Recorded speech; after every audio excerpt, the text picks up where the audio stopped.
আমি আর একটা পিঠে নিয়ে চলে এলাম। এটা হচ্ছে গোকুল পিঠে।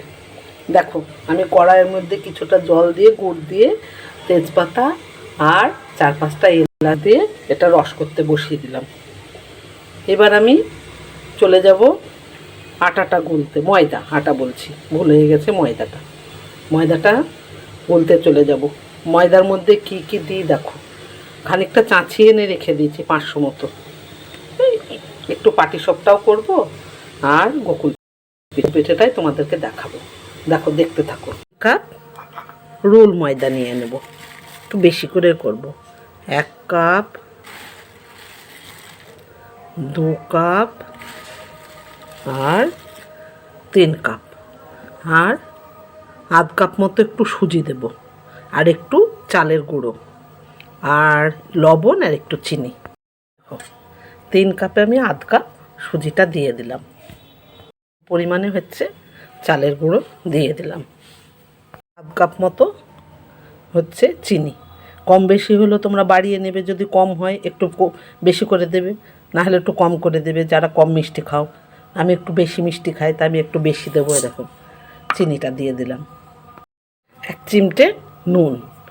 এইবার আমি এবার হাত দিয়ে এটা মিশিয়ে নেব।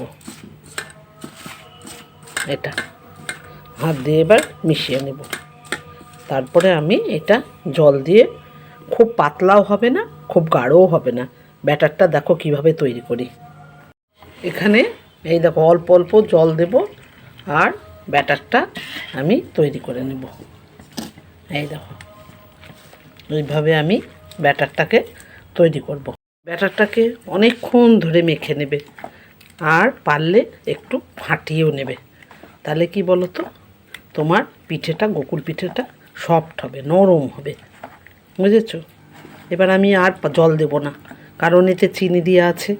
পরে লাগলে প্রয়োজন মতো আমি তখন জল দিয়ে দেবো। মিষ্টিটা একটু দেখে নেব, কম বেশি হলে তো একটু কিছু করার না, আর একটু আটা মিশিয়ে দেবো। আর কম হলে একটু চিনি আমি দিয়ে দেবো। এবার এটা আমি এইভাবে ফেটাতে থাকবো।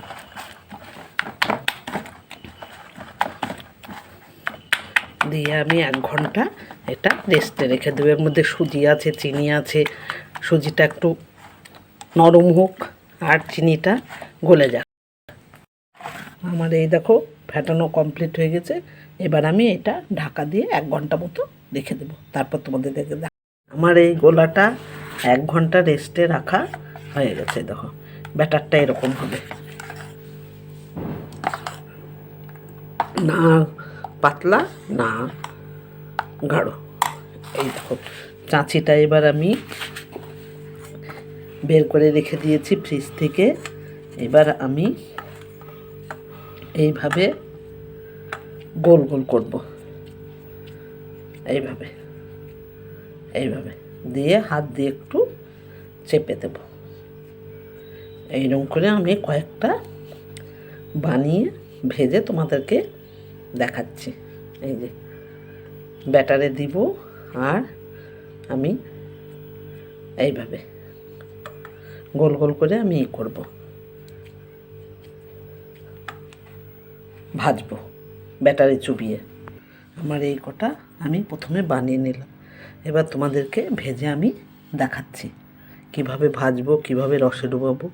রসটা কিন্তু গরমেই ডুবাতে হবে, ঠান্ডাতে ডুবালে কিন্তু হালকা গরম, আবার বেশি গরমে দিলে ছেড়ে যাবে, তাহলে রসটা ঢুকবে। আমি কড়া বসিয়ে দিয়েছি, এবার কড়াইয়ের মধ্যে তেলটা দিয়ে দেবো। আমি এবার এইগুলোকে ব্যাটারের মধ্যে ফেলে দিলাম। এই যে 4-5টা একসঙ্গে, 5টা। এবার আমি তেলের মধ্যে ছেড়ে দেবো। তেলটা গরম হয়ে গেছে। এই দেখো একে একে আমি এবার ছেড়ে দেবো তেলের মধ্যে একটা করে, নাহলে পাশাপাশি লেগে গেলে ফেটে যাবে। দেখো আমি ভেজে ভেজে তুলছি। এই দেখো কড়াই ভাজছি আর আমি রসে ফেলছি। এটা গরম আছে, আমি এটা ঢাকা দিয়েই রাখি সবসময়। এইভাবে তোমরা করতে থাকবে। আর 1 ঝাঁক তুলে নিলাম। এইবার আমি এই দেখো রসে ফেলছি।